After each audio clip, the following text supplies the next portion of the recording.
తెలుగు కవి స్వాగతం.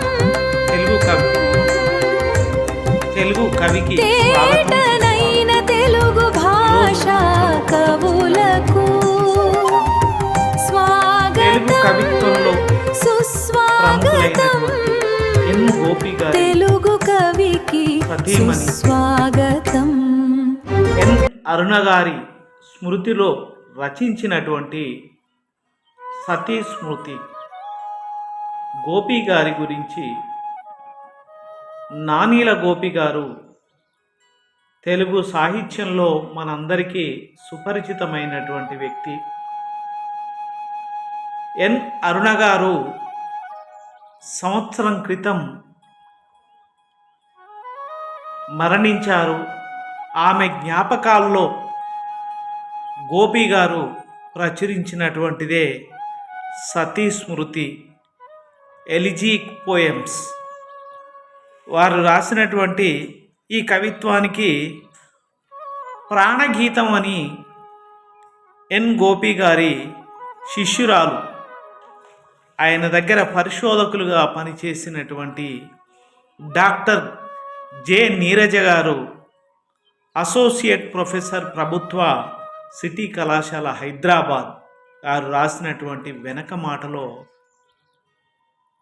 ఈ కవిత్వాన్ని చదువుతున్నప్పుడు ఒక ఉద్వేగానికి లోనవుతాం.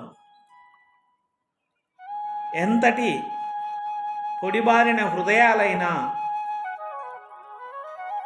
తడి ఊరుతుంది, జ్ఞాపకాల్లోకి తీసుకువెళ్ళుతాయి ఈ కవితలు. ఆయన సతీ స్మృతి కేవలం స్మృతి కవిత్వమే కాదిది, క్షతగాత్ర హృదయం నుండి వెలువడిన వేదనా శ్లోకాలు అని చెప్తున్నారు నీరజ గారు. స్మృతి కవిత్వానికి తెలుగు కవిత్వంలో విశ్వనాథ్ సత్యనారాయణ, పింగళి లక్ష్మీకాంతం, దువ్వూరి రామిరెడ్డి, జాషువా, శ్రీలేఖ రంగస్వామి తదితర రచయితలు చాలామంది తెలుగు సాహిత్యంలో స్మృతి కవిత్వం రాశారు. ఆ స్మృతి కవిత్వాన్ని చదువుతున్నప్పుడు మనం పాఠకులుగా చాలా హార్త హృదయంతో నిండిపోతాం. అత్యంత వ్యక్తిగతమైనదిగా అనిపిస్తుంటుంది కవితలు చదువుతూ ఉన్నప్పుడు. కానీ రిజీలు నిశ్శబ్దమైనటువంటి అనుభవమైన సంపన్న విషాదాన్ని ప్రతిబింబిస్తాయి. ఇవాళ ఎన్ గోపి గారిని అర్థం చేసుకోవాలి ఈ సందర్భంలో అన్నప్పుడు ఆయన ఒక కవితను చూడండి. Unhappy new year, unhappy new year. 2025 నా జీవితంలో చీకటి మిగిల్చిన సంవత్సరం. నాకు ఉగాదులు లేవు, నాకు ఉషస్సులు లేవు అన్నాడు కవి. నీరంటే నాకిక కన్నీరే, నవ్వంటే వాడిన పువ్వే, సారం లేని కాలం, తీరం దొరకని గమనం.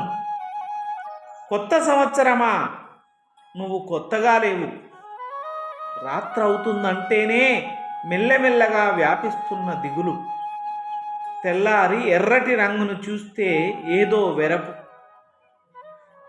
ప్రతి దృశ్యం దువ్వెన పల్లల్లా విచ్చుకుపోతుంది, ఏ పాట విన్నా దుఃఖరసమే చొచ్చుకొస్తుంది.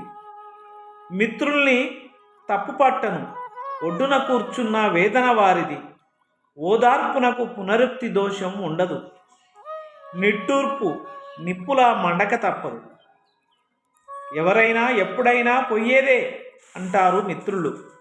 నిజమే, హంస ఎగిరిపోయింది, చిత్రహింస మాత్రం మిగిలి ఉంది అంటాడు. నిజంగా గోపి గారి కవిత్వాన్ని చదువుతూ ఉన్నప్పుడు మనందరి హృదయాలు తడివారుతూ. మరొక కవితలో చూద్దాం. నిద్ర. నిద్ర కోసం నీ తమ్ముని ఇంటికి వచ్చాం, అతన్ని చూస్తే నిన్ను చూసినట్టే ఉంది, అచ్చం నీలాగే ఉంటాడు, అదే కనుముక్కు తీరు, అదే ముఖ నిర్మాణం. నిద్ర ఎప్పుడో ఎగిరిపోయింది, నీ ముద్ర మిగిలిపోయింది, జ్ఞాపకాలంటే దీపకలికల్లా అనిపించేవి, ఇప్పుడవి విషబిందువుల్లా కురుస్తున్నాయి.